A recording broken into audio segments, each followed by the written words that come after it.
literally leaving my house right now and it told me front motor disabled. The car has 14,472 miles. They already approved it as a lemon. This is so ridiculous. Literally, I just made a video talking about the rear motor, which led me to try to lemon this car. And now we have front motor. Mind you, they already approved that they're gonna lemon it, but they have yet to give me any updates on when to drop it off. So I guess I'm just going to service center. Okay, so I'm driving to the service center, the infamous Centinela service center. This actually feels like a joke because like, why am I waking up and the first thing is that my car cannot fucking drive? It's like,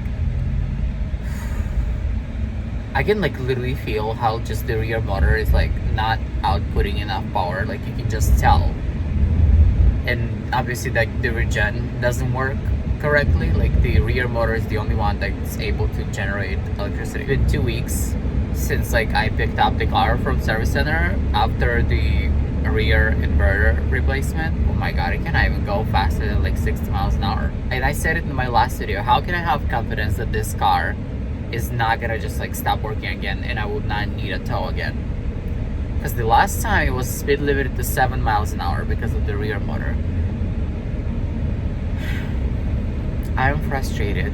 Why are they taking 20 days since they approved the repurchase? Why are they taking 20 days to even tell me? Oh, I'm so sorry to whoever works at the service center today because you're gonna get it. You're just gonna get it. Like, why do I have to wait 20 days for your fucking repurchase after I already waited how long until that approval? And then y'all approved the repurchase of the car and you have yet to even tell me the calculation of how much money you're gonna give me back and when to drop it off. So I'm dropping it off. Like, I'm dropping it off right now. If y'all don't want to tell me, the car itself gonna let me know. I'm actually almost by the service center, so let's see. Of course there's gonna be another Cybertruck. Of course there's gonna be another Cybertruck. Oh my god, a fucking mess. Just so you guys know, there's another one right there. So this is how often this shit happens. Okay, y'all, so here's an update. I still wear the same clothes that I wore in the morning, minus the hat. The hat is different because I went home. So right now it's 6 p.m. the same day when the front motor happened. And I'm sitting in my own Model 3 Performance. This is why, if y'all asking me why do you keep going back to Tesla, it's because I can order on the app in 5 minutes and pick up the car the same day. So this car, I applied the referrals. Thanks to everyone, whoever used my referrals with this new Tesla credits. So this car was so cheap. I went home and I literally just, first of all, I went on Google Flights. Because one thing about me, if something stressful happens to me, I'm already on Google Flights looking for flights to get out. This is, today I decided not to do that. And instead of I just went to the Tesla website and I ordered this Model 3 Performance from inventory cars. It is brand new, but from inventory you can see if it's available for immediate pickup. So I chose to pick it up in Los Angeles and I looked which cars are available. So I took that Uber voucher credits and I drove to the delivery center and picked up the car today, the same day that the front motor happened. Mind you, the Cybertruck is still on my account, still saying in the service mode, whatever. But this is what's going on. So this is the car. I already have a couple issues with it.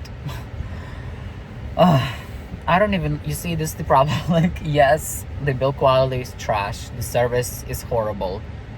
The fact that you can order the car on the app and pick up the same day, it's unmatched. Like, you cannot, like, I literally did not speak to a single person. The car was waiting on me in the lot. It sent me a message saying your car is waiting in the lot number 10 or whatever. I went to lot number 10 and through the app I just picked it up. This is what I'm talking about. Like, I do not want to talk to people. I'm just buying the car and I leave. Like, that's it. Literally did not speak to a single representative. So first of all, the issue is it seems to be misaligned. I'm still testing. The car only has like 15 miles on the odometer, so I need more time. But it seems like when I put it on autopilot, or I may be tripping, so I need the system to calculate if that's the true or not. I'm gonna wait on the system to calculate because in the service setting there is a way to see after you, I think you need to drive at least 20 miles on autopilot for it to be accurate. So I'm gonna drive on the autopilot for the next like 20 miles for the car to calculate if there is misalignment. If the car decides that there is misalignment, I will not be taking it to Tesla service center because they do not know how to do alignments. I've said it for years. Every Tesla that I've ever had, minus the Cybertruck. Cybertruck was the only Tesla that had 0.1 degree misalignment.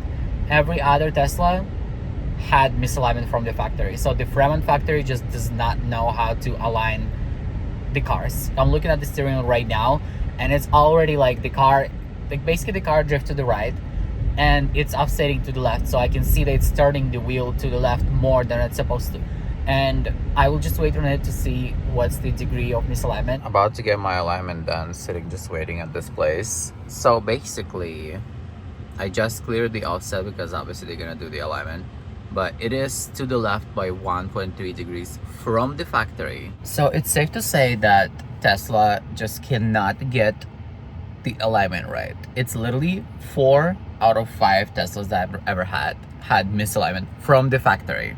So like, I just know if you go to your own service mode and you look at your alignment, you're gonna see exactly the same thing. Actually, please let me know in the comments, when you check the applied offset, what is your car saying? Okay, also I want to finish this Cybertruck video and just want to let y'all know what's been going on. So first of all, obviously I went there a week ago to finally just sign off the documents. So at this point, I'm just waiting on the check to arrive to my place, which is like, I don't know how long that's gonna take, but they have the possession of the Cybertruck ever since the front motor stopped working. So they took the Cybertruck. I still see it on my account, so meaning they have yet to really like transfer it, but just waiting on whatever the corporate gonna do. So from now on, like I said, this is the Model 3 Performance that I will continue making videos. I don't think I'm gonna change my channel's name. I know it's so ironic. Like, what do you mean Cyberfuture and you're in a Model 3? But you know what? That's my lore. So this is my 5th Tesla. Like I said, I do not recommend Tesla Cybertruck to anyone for at least the next 2 years, okay? Like, at the time I'm filming this video, it still does not have a regular autopilot.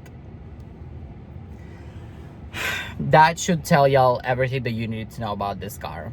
This is how underdeveloped and horrible the car is. So Tesla Model 3 Performance is the best value EV for performance, for the range, for the technology that you can buy right now, especially if you can get the 7.5K tax credit that Cybertruck does not qualify for the Foundation Series. Okay, also I'm already starting filming some videos with this Model 3. I'm gonna start with the audio system test, the range, go on road trips, the same thing that I've been doing with my previous 2 Model 3s, with my Model Y, the Cybertruck.